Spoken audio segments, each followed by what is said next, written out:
샬롬, 이동춘 목사입니다.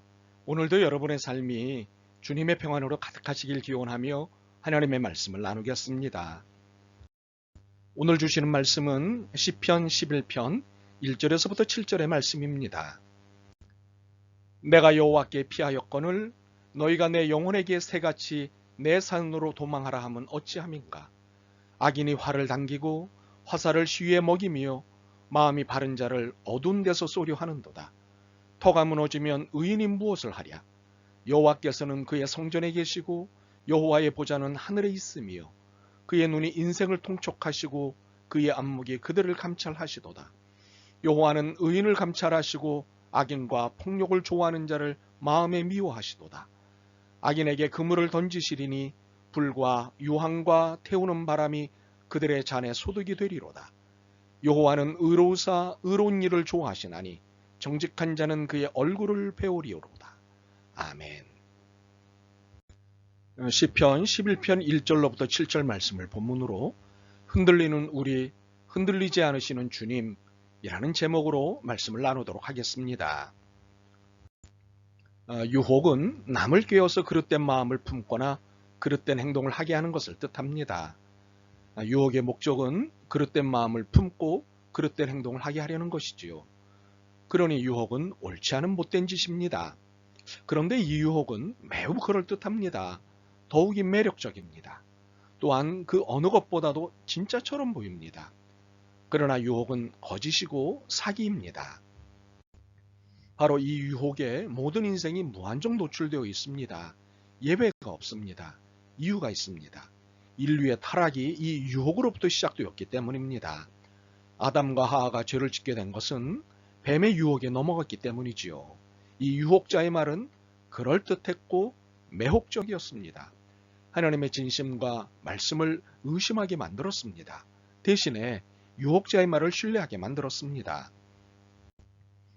유혹자입니다. 하나님이 정말 너희에게 동산 안에 있는 모든 나무의 열매를 먹지 말라고 말씀하셨느냐? 하와가 대답합니다. 우리는 동산 안에 있는 나무의 열매를 먹을 수 있다. 그러나 하나님은 동산 한가운데 있는 나무의 열매는 먹지도 말고 만지지도 말라고 하셨다. 어기면 우리가 죽는다고 하셨다. 유혹자가 말합니다. 너희는 절대로 죽지 않는다. 하나님은 너희가 그 나무 열매를 먹으면 너희의 눈이 밝아지고 하나님처럼 되어서 선과 악을 알게 된다는 것을 아시고 그렇게 말씀하신 것이다. 하와가 말합니다. 그래? 여보, 우리 열매 먹어봐요. 와삭! 어머나. 유혹자는 하나님의 진심과 말씀을 의심하게 만들었고 하와와 아담은 이 유혹에 넘어갔습니다. 그리고 죄를 짓고 말았습니다. 이후 모든 인류는 예외 없이 이러한 유혹 앞에 무한정 노출되어 있습니다. 그런데 이 일을 꾸미는 유혹자는 우리 믿음의 사람에게는 더욱 집요하고 잔인합니다. 이유는 단 하나입니다. 하나님을 믿기 때문입니다. 유혹자의 존재 이유는 하나님을 믿지 못하게 하는 것이기 때문입니다. 그러니 믿음의 사람들인 우리는 늘 이 유혹자의 먹잇감으로 노출되어 있습니다. 그렇다면 이 유혹자는 신앙인인 우리에게 어떤 식으로 유혹을 하고 그 미끼를 던질까요? 오늘 우리가 함께 읽은 본문에서 유혹자의 대표적인 행태를 볼 수 있습니다. 1절에서부터 3절을 보면 시편 기자는 자신이 한 이야기를 듣고 있다고 말합니다. 내가 여호와께 피하였거늘 너희가 내 영혼에게 새같이 내 산으로 도망하라 함은 어찌함인가. 악인이 활을 당기고 화살을 시위에 먹이며 마음이 바른 자를 어두운 데서 쏘려 하는도다. 터가 무너지면 의인이 무엇을 하랴. 무슨 이야기입니까? 시편 기자에게 누군가가 어서 피하라고 권고하고 있다는 것입니다. 이유인즉 악인이 활을 당겨 의인들, 마음이 바른 사람들을 죽이려고 하고 있으니 얼른 피하라고 한다는 것입니다. 이 상황은 악인이 세상을 꽉 잡고 있는 상황이니 여기서 의인이 할 수 있는 일은 오직 피하는 일이 최상책이라는 것입니다. 더욱이 의로우신 하나님도 이 일에는 속수무책 어쩔 도리가 없기 때문이라는 것입니다. 자, 시편 기자가 듣는 이야기는 무엇입니까? 진실입니까? 유혹입니까? 유혹입니다. 왜 유혹일까요? 1절에서 보다시피 시편 기자는 현재 여호와께 피해 있는 상태인데 이런 이야기를 듣고 있기 때문입니다. 절대적 피난처요, 완전한 요새이신 하나님께 피해 있음에도 3절을 이야기한다는 것은 유혹입니다. 터가 무너지면 의인이 무엇을 하랴? 여기서 말하는 터는 무엇인가요? 기초입니다. 의이고 선입니다. 그 누구도 넘어설 수 없는 하나님이 정하신 마지막 경계선입니다. 이것은 하나님도 넘지 않으시는 선입니다. 그런데 시편 기자의 영혼에다 대고 터가 무너졌다고 말하는 것입니다. 감히 하나님의 터가 무너졌다고 말하는 것입니다. 그렇다면 이것은 유혹이 아니고 무엇이겠습니까? 그렇습니다. 이것은 유혹입니다. 하나님께 피해 있는 사람에게 다른 곳으로 피해가라니요? 절대 무너지지 않는 터를 두고 터가 무너졌다니요? 이렇게 거짓말을 하고 사기를 치는 것은 유혹의 전형입니다. 이것이 영적 전쟁입니다. 이처럼 우리 믿음의 사람들은 이러한 유혹, 영적 전쟁에 늘 노출되어 있습니다. 그렇다면 이 영적 상황, 영적 현실을 어떻게 대해야 할까요? 살살 달랠까요? 아니면 한 대 냅다 칠까요? 아닙니다. 둘 다 아닙니다. 달랠 필요도 때릴 필요도 없습니다. 믿음을 흔들리게 하는 영적 도전에 흔들리지 않으면 됩니다. 그렇다면 어떻게 하면 흔들리지 않을 수 있을까요? 첫 번째로는 무엇보다도 하나님이 어디 계신지 놓치지 않는다면 믿음은 흔들리지 않습니다. 4절 앞부분입니다. 여호와께서는 그의 성전에 계시고 여호와의 보좌는 하늘에 있으며. 성전은 무엇이고 보좌는 무엇인가요? 절대 장소를 의미합니다. 하나님의 절대 권력, 하나님의 전능하심을 보여주시는 곳이 바로 성전이고 보좌입니다. 바로 여기서 세상의 모든 통치력과 지배력이 나옵니다. 그러므로 늘 성전을 사모하고 영적 시선을 보좌에 둔다면 그 어떤 유혹도 이깁니다. 특히 믿음을 흔들려고 하는 일체의 영적 도전에 당당하게 됩니다. 여호와께서는 그의 성전에 계시고 여호와의 보좌는 하늘에 있으며.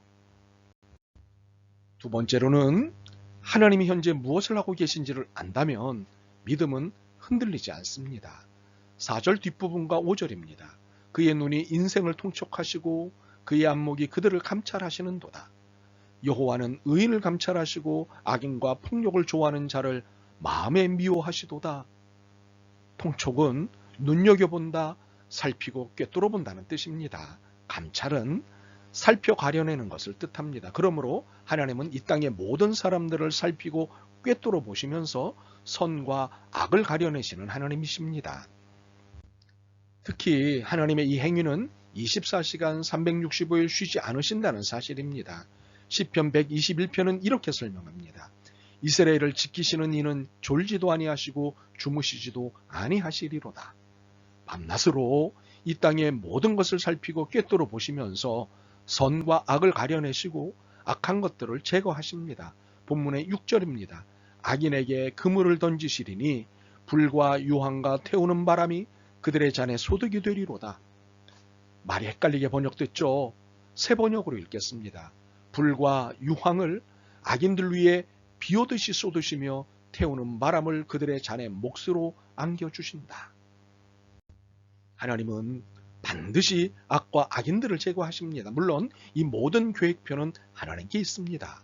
그래서 우리의 입장에서는 당황스럽고 심지어 불평이 나올 것입니다. 그러나 믿음은 기다림이고 오래 참음입니다. 왜냐하면 하나님의 시간과 우리의 시간표는 다르기 때문입니다. 그렇지만 하나님의 은은 정직하시고 정확하십니다. 5절입니다. 여호와는 의인을 감찰하시고 악인과 폭력을 좋아하는 자를 마음에 미워하시도다. 혹시 마음에 미워하신다를 두고 마음으로만 미워하신다고 오해하지 않으시길 바랍니다. 이는 진심으로 몹시 미워하신다는 뜻입니다. 그러므로 하나님의 의는 정직하시고 정확하십니다. 하나님이 악인을 심판하시는 것은 분명하고 엄격하십니다. 참으로 의로우신 하나님은 현재 모든 선과 악을 살피시고 꿰뚫어 보고 계십니다. 바로 이 사실을 늘 마음에 품고 믿음에 품고 사는 것입니다. 이 믿음이 유혹을 견디고 이기게 할 것입니다. 물론 유혹자의 유혹은 매우 다양하고 교묘한 방법으로 다가올 것입니다. 늘 천사의 얼굴을 하고 다가올 것입니다. 선하게 보이고 빛으로 보이게 다가올 것입니다. 그렇기에 이 영적 유혹은 무섭습니다. 그래서 믿음 생활이 두려움과 긴장 가운데 있기도 합니다. 그러나 우리는 두려움과 긴장을 가져야 할 이유가 없습니다. 집요하게 유혹받는 것은 사실이지만 우리가 하나님께 피해 있고 하나님이 모든 것을 살피시고 꿰뚫고 계시는 한 두려움과 긴장을 해야 할 것은 오히려 유혹자입니다. 하나님의 악에 대한 심판이 언제 진행될지 모르기 때문입니다. 아니, 이미 진행되고 있기 때문에 두려워하고 긴장해야 할 것은 우리가 아니라 유혹자입니다. 그러므로 흔들리지 마십시오. 아니, 흔들린다고도 생각하지 마십시오. 우리는 이미 견고한 요새인 성소와 최강의 성읍인 보좌의 힘을 입고 있는 하나님의 자녀들입니다. 7절입니다. 여호와는 의로우사 의로운 일을 좋아하시나니 정직한 자는 그의 얼굴을 배우리로다. 그렇기에 믿음의 사람인 우리들이 할 것은 분명합니다. 찬송하는 것입니다. 기도하는 것입니다. 그리고 간증하고 감사하는 것입니다. 이 모든 행위가 우리의 삶을 행복하고 풍성하게 할 것입니다. 말하기는 더 이상 흔들리지 마시고 주님을 배움는 은혜가 충만하시길 기도합니다. 아멘. 주님, 그럴듯한 가머니서를 가진 집요한 유혹에 흔들렸고 넘어졌습니다. 이제 유혹이 무엇이며 어찌해야 하는지 잘 깨달았습니다. 결코 흔들리지 않는 믿음 주옵소서. 주님의 성정과 보좌에 굳건히 거하겠습니다. 힘을 주옵소서. 예수 그리스도의 이름으로 기도드립니다. 아멘. 오늘도 여러분의 믿음과 삶을 응원합니다. 사랑합니다.